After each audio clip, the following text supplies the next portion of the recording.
Hola, neste vídeo vamos a ter uma conversa com Jorge Prado sobre mídias sociais.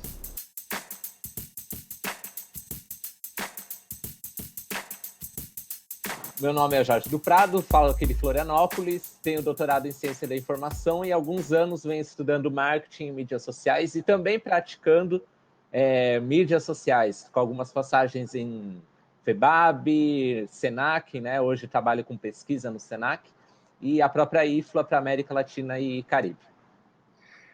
Ouvi falar mídias sociais, então eu acho que é um assunto bem interessante para que a gente converse hoje aqui nesse vídeo. Vamos lá? Bora! A ideia é falar um pouquinho a respeito de alguns acertos, alguns erros, algumas perspectivas e finalizar com a questão das diretrizes de uso de mídias sociais, que é um dos resultados do meu mestrado, lá de 2015, que teve essa proposição e que, se eu não me engano, vocês tiveram acesso ao artigo. Bom, alguns apontamentos iniciais, né? Não me debruçar muito, mas só para me delimitar que eu preferencialmente gosto muito mais de utilizar o termo mídias sociais, mas vocês vão encontrar na literatura, já devem estar encontrando redes sociais na internet. Tem um livro muito famoso da Raquel Recuero, que está disponível online, inclusive para download. É uma pesquisadora que vale a pena acompanhar, não só o Lattes, mas também o Twitter dela. Eu acho ela fenomenal. E ela trouxe esse termo lá em 2009, se eu não me engano, nesse livro com esse título. Tá? Então, aqui para essa fala e quando eu publico, escrevo, gosto mais de utilizar mídias sociais por conta da minha influência, da minha orientadora de mestrado, da graduação, que é socióloga, no mestrado e doutorado, e ela vem muito com essa pegada das redes sociais, né? Então você tem análise de redes sociais, que é outra pegada que também sou apaixonado, a sociologia, e vale a pena vocês acompanharem, né? Então, só Agora para não ter essa... você vai ter que citar o nome dela. Ah, claro! A professora Elisa Correa, né, hoje ela já está aposentada do Departamento de Biblioteconomia da Universidade do Estado de Santa Catarina, a UDESC, está como professora colaboradora no programa de pós-graduação em Gestão da Informação, e estuda essa pegada de contexto informacional contemporâneo, inclusive é uma das disciplinas dela com esse nome, e ela tem essa abordagem mais socióloga, da tecnologia em si, para não ficar tecnologia por tecnologia, né? E daí ter essa reflexão mais social por trás da tecnologia. Então vale a pena vocês lerem, e claro, não só acompanhar o Lattes, mas acompanhar nas mídias sociais, Twitter principalmente, que ela sempre traz algumas reflexões interessantes e conversa com todo mundo por lá também. A hashtag dela, a arroba dela, Elisadel, Elisa Correa, para vocês darem uma olhadinha depois, tá? Bom, se a gente for falar de um espectro bem amplo de mídias sociais, ela tem, obviamente, uma melhor comunicação, tudo é mais instantâneo. Só que tem um detalhe, tá, gente? Volte e meia, eu acho que vou falar nesse vídeo, assim, sempre tem o prós, mas, por exemplo, é legal que seja instantâneo, mas é ruim também que seja instantâneo, porque aí a gente acaba se cobrando muito mais, né, e sendo cobrado muito mais, de responder com muito mais agilidade, que é o outro item, um pouco da questão da transparência, embora, em alguns casos,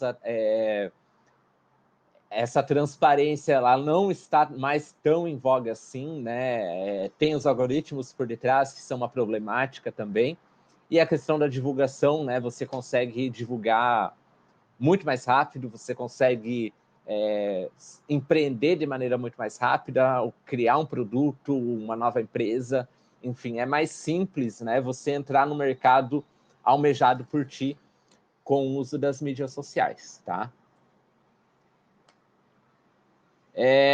O bacana também das mídias sociais são o uso de hashtags, e eu acho que elas têm um potencial enorme, né, para monitoramento de conteúdo, para medir audiência, por exemplo, na prática, né, eu coordenei as mídias sociais da FEBAB durante o CVBD desde 2013.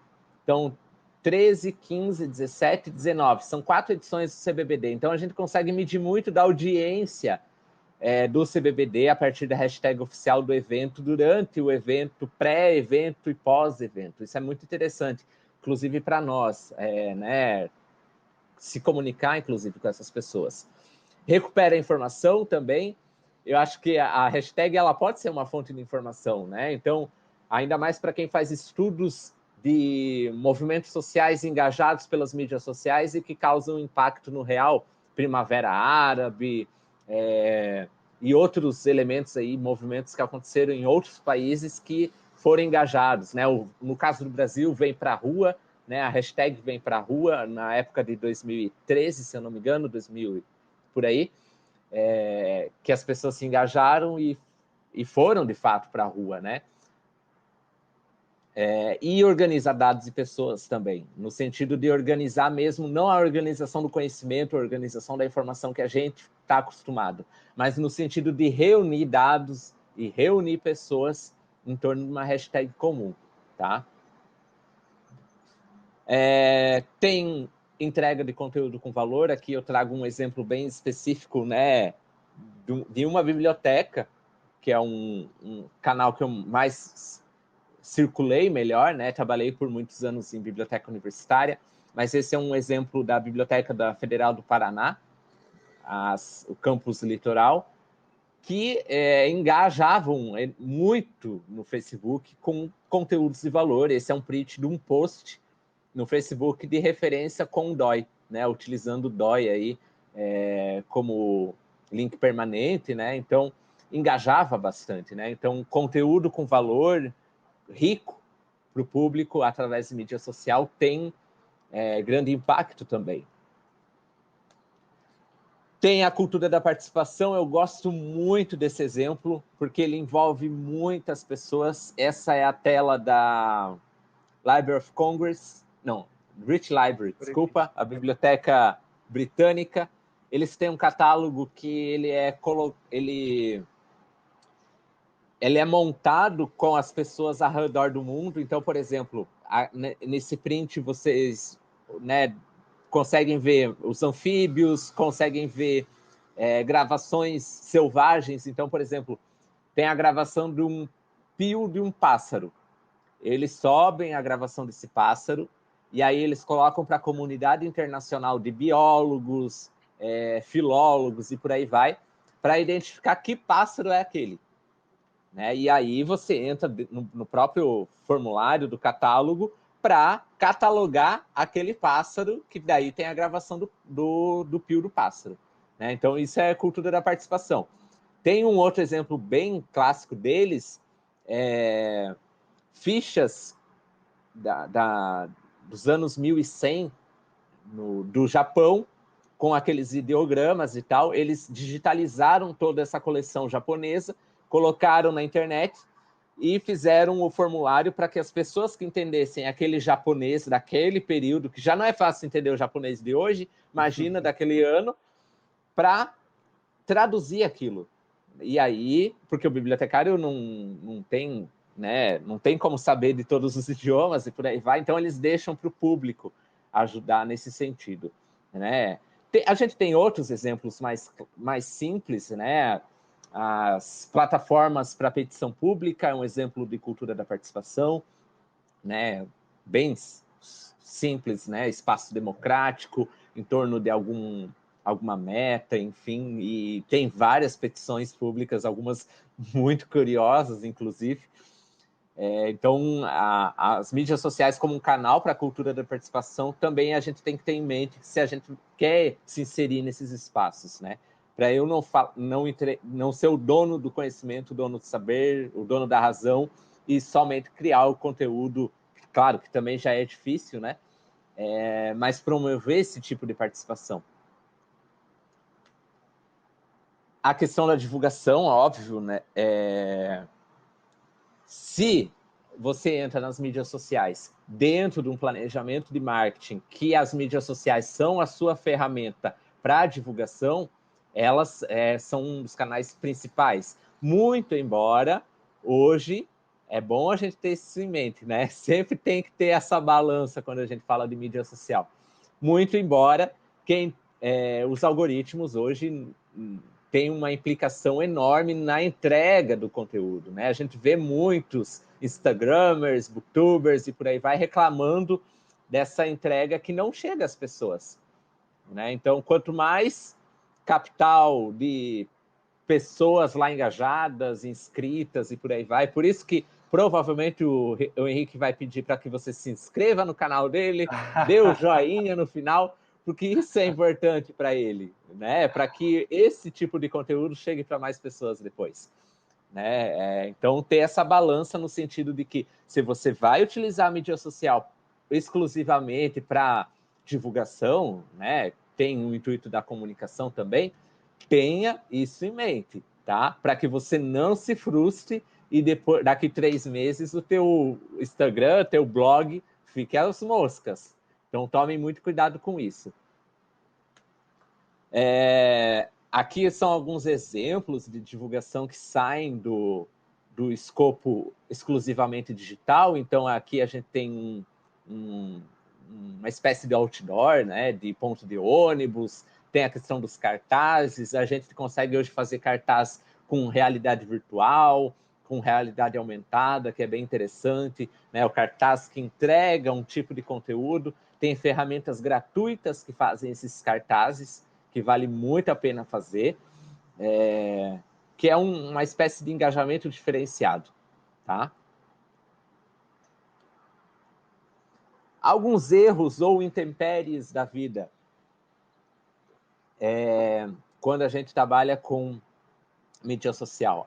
Aqui, anteriormente, eu falei mais dos acertos, né? Do que costuma dar certo nas mídias sociais. De maneira bem mais básica, claro, mas que são a essência, né, de quando a gente chega na mídia social para trabalhar com ela. Dentro das mídias sociais, alguns erros, a ausência de planejamento. Então, sem tempo, sem pessoas, sem conteúdo, sem planos, sem objetivos, sem.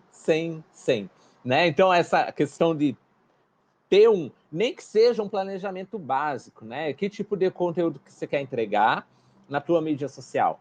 Quem que você quer alcançar? Vai postar quantas vezes por semana? Né? Não precisa nem chegar na esfera do marketing, que é o outro patamar de planejamento, né? Você pode ter um planejamento para atuação só em mídias sociais. Então, eu vou postar tabela de cores, por exemplo, né? Então, a minha tabela de cores é só azul, né? Então, ter um planejamento um pouco mais efetivo para que daqui 3 meses eu esteja consumindo o teu conteúdo, né? Então, isso é importante, tá?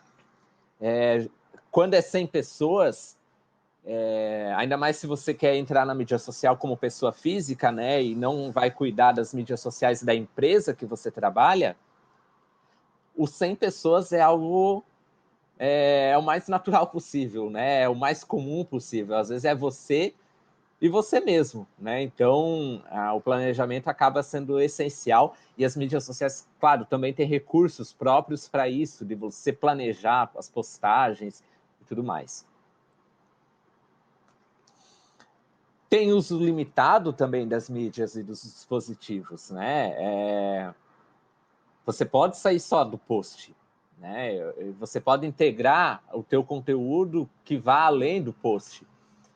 Uma vez eu fiz uma análise com outras autoras, a professora Lani Lucas da UDESC, a pesquisadora Eva Herrero da Espanha, agora ela é jornalista, e aí a gente fez uma análise do uso das mídias sociais por bibliotecas nacionais, comparando os posts que elas faziam, onde elas estavam, que canais utilizavam, né? Algumas exploravam também o Facebook, por exemplo, de criar eventos, criar notas, criar textos melhor elaborados dentro do Facebook, indo além do post, né? Então, ampliar a possibilidade dos trabalhos das mídias e dos próprios dispositivos, né? Então, tem certos conteúdos que você consegue ter um engajamento diferenciado com a câmera do celular, por exemplo, ou com com áudio, né, ou com vídeo, alguma coisa nesse sentido. Então, explorar a perspectiva dos dispositivos também. Própria geolocalização. Antes tinha, agora não tem mais tanto, né, mas dá para ampliar o uso do Foursquare, SwarmMap também, né, que trabalhava justamente com prêmios a partir do teu check-in que você dava numa livraria, num restaurante. Enfim, dá para se pensar essa perspectiva da geolocalização também. Aproveito para colocar um conceito novo que não falamos até agora, que é a gamificação. Porque Foursquare fazia gamificação até o máximo nível. Você conseguia ser o prefeito de uma praça pública. Isso. Se você fazia check-in muitas vezes naquele lugar. Era um projeto bastante interessante. Não sei, agora eu acho que mudou de nome. Mudou. Mas era um projeto bastante curioso. Na época, quando se utilizava, eu cheguei a escrever um artigo sobre o uso do Foursquare para bibliotecas, e daí a gente fez algumas práticas do uso do Foursquare na biblioteca onde eu trabalhava. Né? Mas eu vi, assim, por exemplo, eu ia muito numa Saraiva que tem aqui, e dava o check-in na Saraiva, e eles me davam 5% do desconto se eu apresentasse o check-in, por exemplo. Tinha um restaurante que eu costumava ir, que ele me dava uma porcentagem maior de desconto se eu fosse prefeito do restaurante. Né? Então, era muito legal. Né? Enfim, explorar a gamificação também veio para ficar. Né? Eu acho que ela tem vários recursos, várias plataformas também que te ajudam a fazer um processo de gamificação. Né? Às vezes você não tem um aplicativo próprio que custa fazer e custa manter também o aplicativo. Né? Então, dá para se explorar melhor essas possibilidades. Né? O monitoramento adequado para cada mídia social. Né? Então, cada mídia social ela te entrega dados diferentes de acesso, de engajamento. A própria dinâmica da mídia social também tem outras formas de se medir, por exemplo, compartilhamentos, salvamento de conteúdos e por aí vai. Você monitorar cada mídia social e cada objetivo que você tem para cada mídia social é importante para saber se você está indo no caminho certo e se precisa melhorar a estratégia, desistir daquela estratégia. Né? Quero alcançar 1 milhão de seguidores. Minha estratégia não está dando certo, estou levando décadas, anos para chegar. Né? Então, são exemplos bem práticos, né? Mas você pode ter um objetivo um pouco mais subjetivo, por exemplo, entre aspas. Por exemplo, ser uma referência em biblioteca universitária, ou em cidades inteligentes, que é um tema bem em voga aqui em Florianópolis, por exemplo. Né? Isso é um objetivo que você pode ter, que não é tão quanti, né? E, na verdade, acaba sendo bem mais qualitativo. Conteúdo é rei, isso é fundamental, gente. Né? Não basta só você compartilhar o conteúdo, claro, porque isso muita gente faz.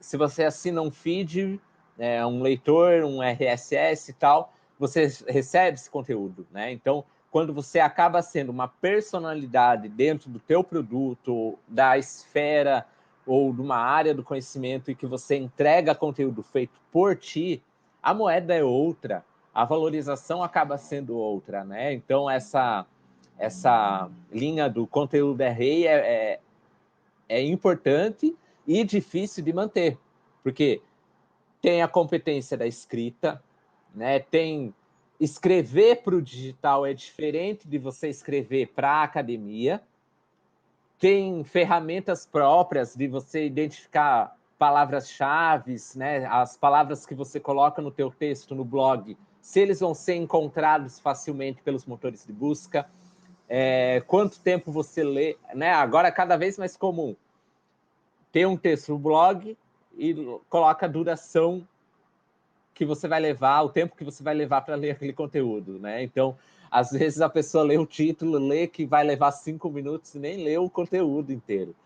Também, né, escrever para o digital é diferente. O Google, inclusive, tem ferramentas que te ajudam a escolher as palavras certas para o título, inclusive. ou então para aquela manchete, né, que vai para o Facebook, né, principalmente Facebook, ou então Twitter, que vem logo abaixo do título. Então, escrever conteúdo próprio é uma tarefa hercúlea, né? Não é simples, inclusive tem que ter até um pouquinho de dom, mas também você consegue desenvolver isso, né? Então, quanto mais escrever, melhor. Essa parte de conteúdo a gente poderia fazer uma... Bom, a gente não. Daria para fazer 30 cursos sobre criação de conteúdo, porque é bem difícil. E você está falando, por exemplo, agora só de conteúdo escrito, mas sí que tem algumas pessoas que focam mais no conteúdo audiovisual. Às vezes, ou no podcast, por exemplo, que já participei de algum. Nossa, podcast é um outro mundo diferente, tem uma outra perspectiva diferente, onde a escrita preparada para podcast, para roteiros, é diferente também. Se a gente focar nos vídeos, por exemplo, esses vídeos assim que a gente encontra no TikTok, esses vídeos de consumo rápido, também tem sua própria linguagem. Tem que aprender essa linguagem, tem que aprender o funcionamento e tem que ter criatividade baseada nesses códigos que se produzem em cada uma das mídias que você vai participar. É bem difícil. E tem um negócio também, né, que tem a essência do conteúdo, que às vezes a pessoa vai lá, faz um conteúdo que não tem preparo, não tem um planejamento, mas ela tem uma essência, né? Por exemplo, um conteúdo de humor.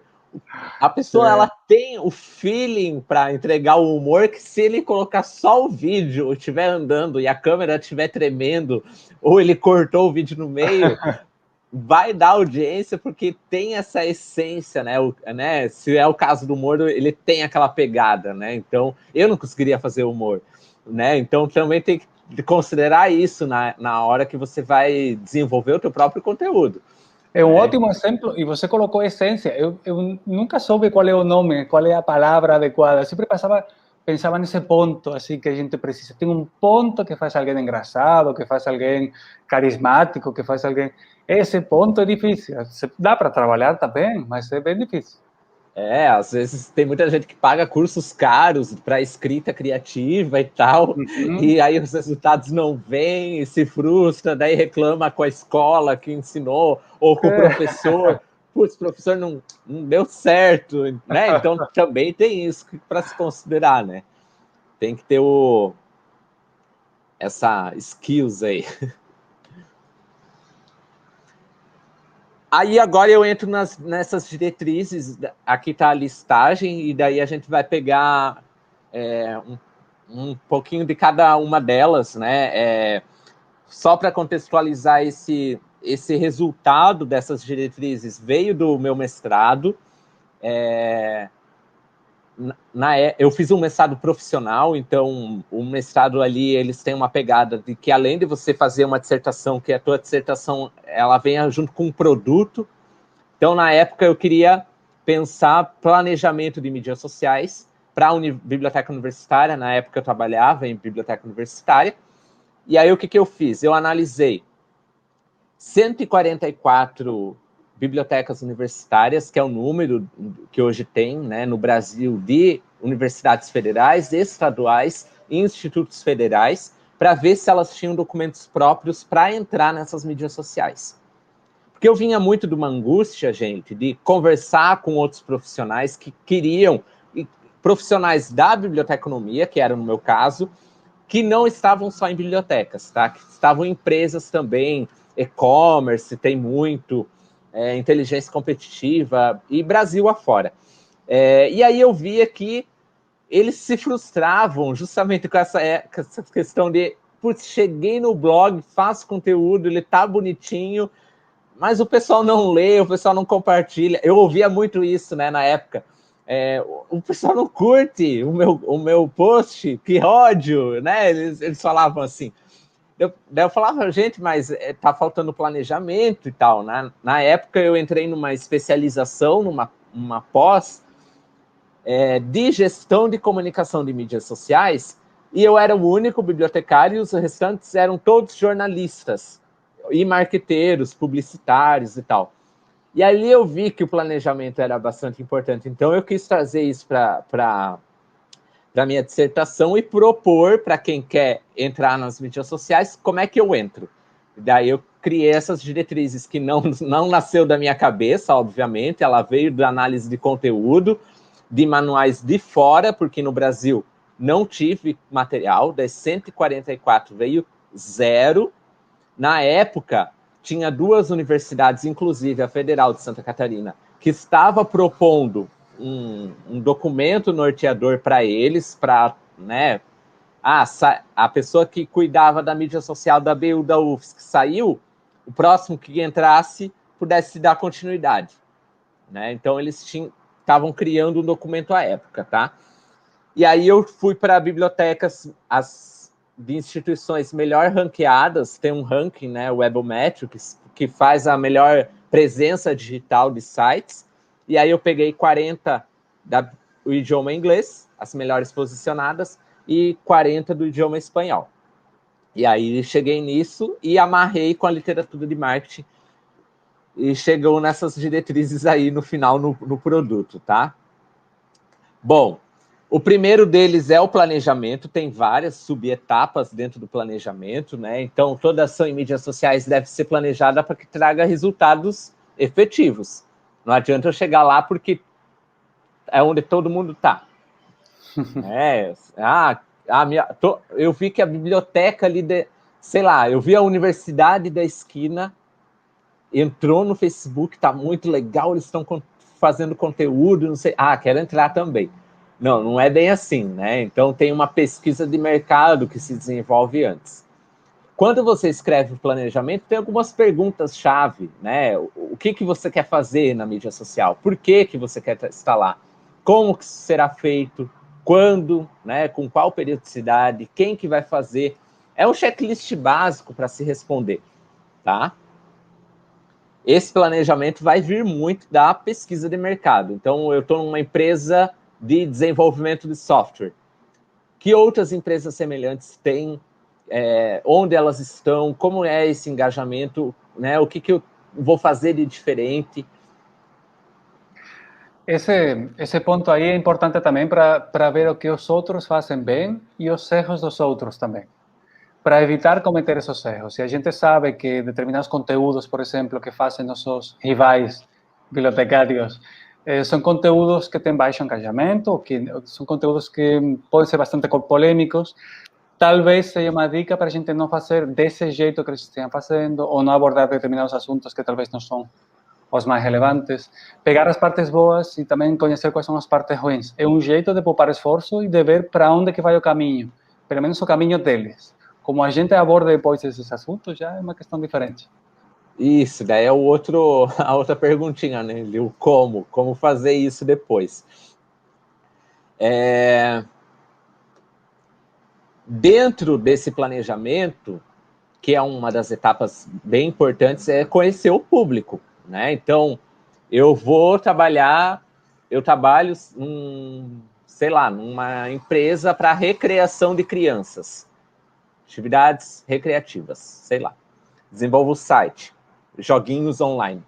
Eu não vou utilizar palavras rebuscadas, né? Então, eu não vou e provavelmente estarei aberto a escrever você com VC, né? Então, aquelas abreviaturas, usar o internetês, nesse caso, ele é a linguagem que esse público está falando, né? Então, saber esses aspectos de linguagem é uma das outras diretrizes que você, né, faz análise específica, mas tem a questão do uso da própria mídia social, que horários que eles mais acessam, né? Você tem acesso por faixa etária, que você pode fazer esse monitoramento, dias de semana, de horários. Eles se engajam melhor com foto, ou eles se engajam melhor com texto, ou com vídeo. Isso também é importante, né? Às vezes eu entrego um conteúdo muito legal escrito, mas o meu público não está com saco para ler.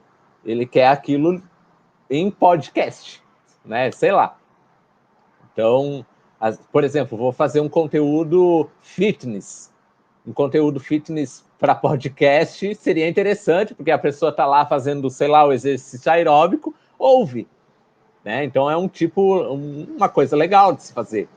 né? Então, pensar esses aspectos de como se comportam, né? Para quem trabalha numa empresa que vende produtos também, sei lá, uma revendedora de celular, que é só iPhone. Eu tenho que entender também a parcela do meu público que tem a capacidade de comprar um iPhone. Embora a gente tenha muitos estudos aí de pessoas que deixam de colocar um prato de comida à mesa para poder pagar a parcela do iPhone, né? Porque ela se enche de ela quer participar daquele status quo, né? De ter aquele status de ter um objeto né, de apreciação, enfim. Também tem esse aspecto que acaba sendo social também, né? Então, ter essas considerações, né? Dá para se fazer isso com pesquisa de mercado, tá?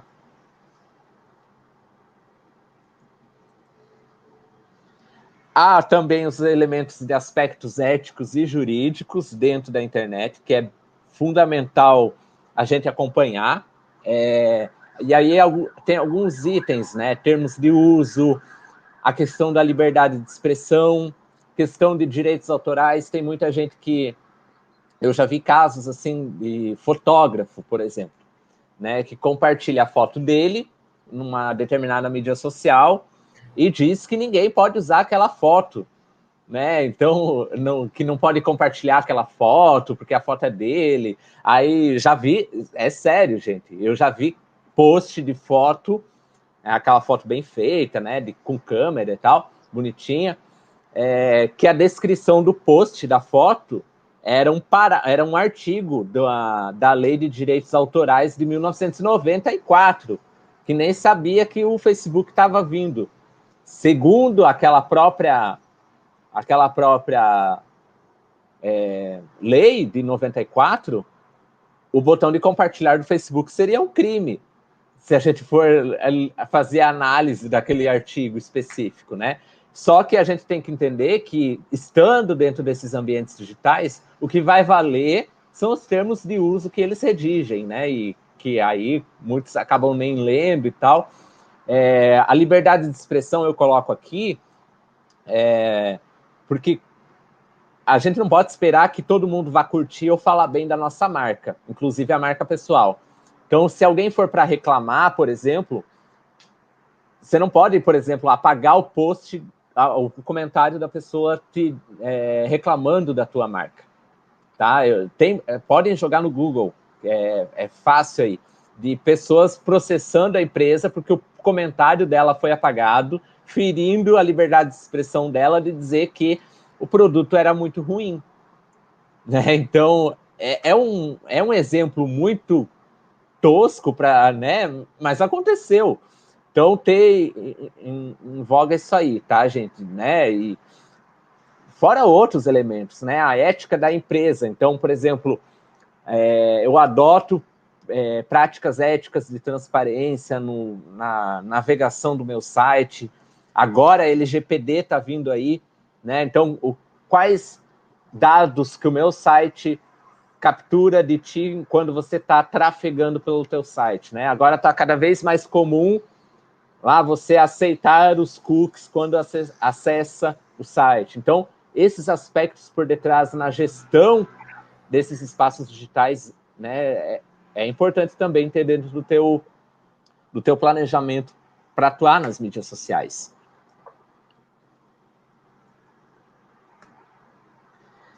Questão das linguagens e tipos de conteúdo, eu dei uma pincelada anteriormente, falando, né, você vai ter que usar a linguagem que o teu público fala. Se ele fala você, vai com VC, enfim, né, ter uma linguagem mais despojada, uma linguagem mais oficial. Não vou representar uma instituição e falar, e aí, galera, desce para quebrada, vamos participar do nosso evento, não sei o quê. A não ser que seja uma instituição mais cultural e por aí vai.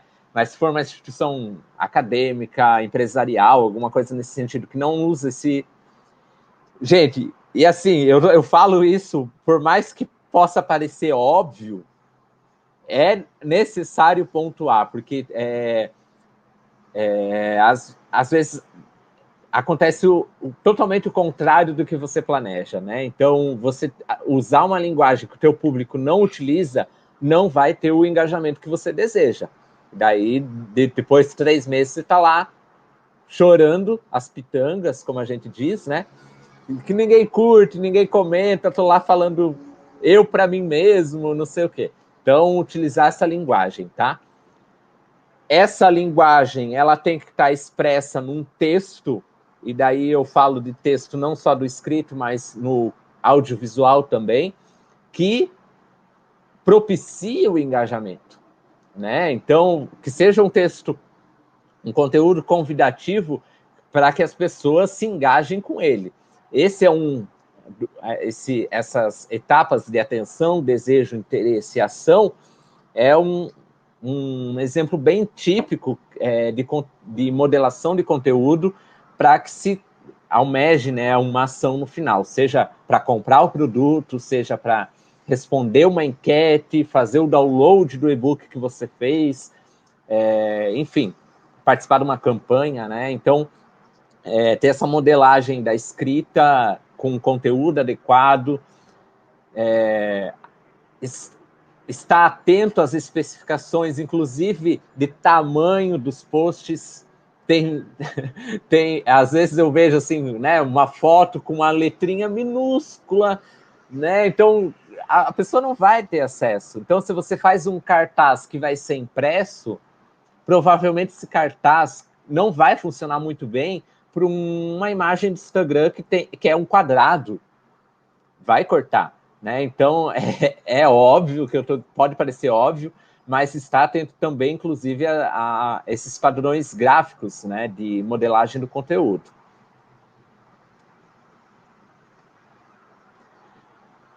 Opa, ó, aqui eu já errei. Então, estão vendo? Essa fonte não ficou boa com esse negrito. Eu não percebi, mas peço desculpas.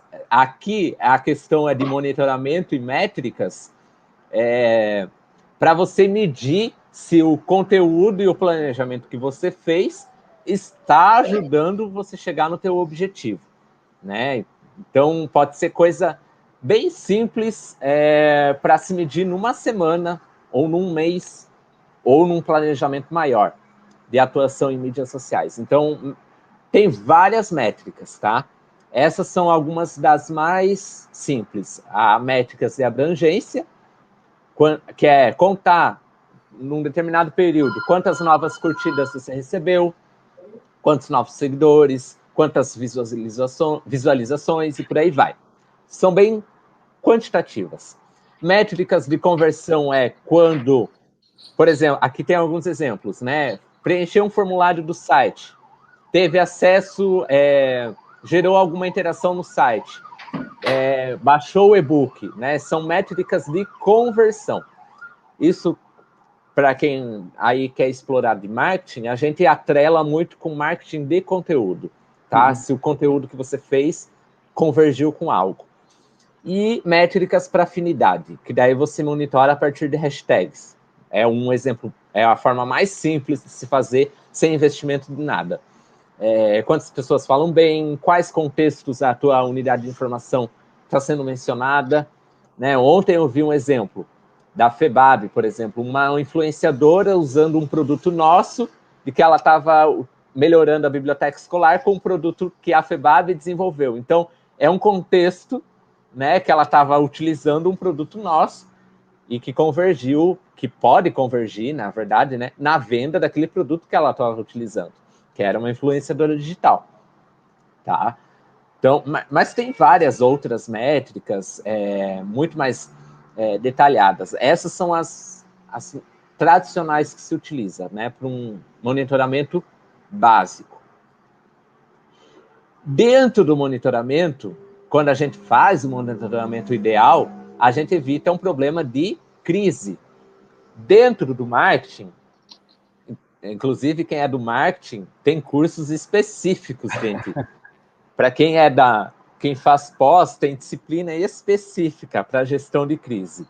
Crise é tudo aquilo que sai do teu planejado. né? Então, e geralmente para mal, e um mal que é instantâneo. Então, sei lá, isso acontece muito com influenciador digital, né? Que quer subir uma hashtag, quer vender um produto e o produto é ruim, aí sobem outra hashtag, ou então posicionamento do governo. Fez lá um posicionamento do governo que não foi muito bem, aí o povo vai, sobe uma hashtag no Twitter, o governo é ruim, ou então o governo é mau, alguma coisa nesse sentido, né? Então, quando sai do teu planejado. E aí você tem que ter respostas para isso. Se você trabalha numa empresa média ou de grande porte, você vai ter equipe por detrás para utilizar as mídias sociais, certo? Essa equipe ela tem que representar a voz da empresa. Então, por exemplo, eu costumo escrever tudo bonitinho, sem abreviatura. Se a minha empresa costuma abreviar, eu tenho que seguir essa linha. E o Henrique, que está no mesmo departamento que eu, também vai ter que seguir essa mesma linha. Né? Então, é a voz da empresa que você está representando ali. Ou, né, você enquanto pessoa física e tudo mais. E essa crise ela tem que ser gerenciada nessa mesma tonalidade. Tá? Jorge, vou aproveitar também. Em alguns casos, temos a intervenção de alguns trolls da internet, alguns usuários que se dedicam a criar discussões onde não existem. Você é partidário de responder ou não? Aí vai depender do volume, tá? Vai depender do volume. Porque quando é troll, ou se for robô, né? Nem vale a pena também responder, porque a gente sabe que não vai ter uma outra resposta, né? Uma contra-resposta daquilo que a gente respondeu. Então, eu acho que não vale tanto a pena, assim. Né? Aí, a não ser que vá para perfis reais, nesse sentido. Quando é algo, por exemplo, em eventos, que a gente faz algum evento, ou então algo menor e tal, tudo tem resposta. Né? Então, por exemplo, eu coordenei as mídias sociais do nosso Congresso Brasileiro de Biblioteconomia, Documentação e Ciência da Informação. 5 edições já. Tem alguns eventos, é só eu, outros eventos tem mais gente ajudando. Então, a gente sempre dá uma resposta, para que não fique no vácuo. Né? Isso mesmo se for um comentário bom, ou se for um comentário ruim. O ruim, principalmente, que daí a gente responde para evitar que se aconteça uma bola de neve, né? Que, por exemplo, se a pessoa vai lá, comenta que deu ruim, teve uma péssima experiência no evento, aí o João teve a mesma experiência ruim, e daí vai dando. E daí vem a Maria, vem o José, vem a Manuela, e aí foge da nossa alçada. E daí como é que você gerencia uma crise? Vai depender. Se envolve aspectos financeiros, por exemplo, em que a pessoa se sentiu lesada, ou o produto não funcionou, ou o serviço não estava bom, aí tem certas formas de você gerenciar essa crise. Por exemplo, dando um cupom de desconto para uma próxima compra de algo de um produto que não pode ser devolvido. Sei lá, um serviço que deu errado, por exemplo. Comprei um curso de escrita acadêmica, de escrita criativa, não funcionou, ninguém está engajando com o meu conteúdo. Eu vou lá, culpa a escola, que geralmente não vai ter a culpa, mas enfim, a escola pode dar uma consultoria dos textos que ela escreveu, por exemplo.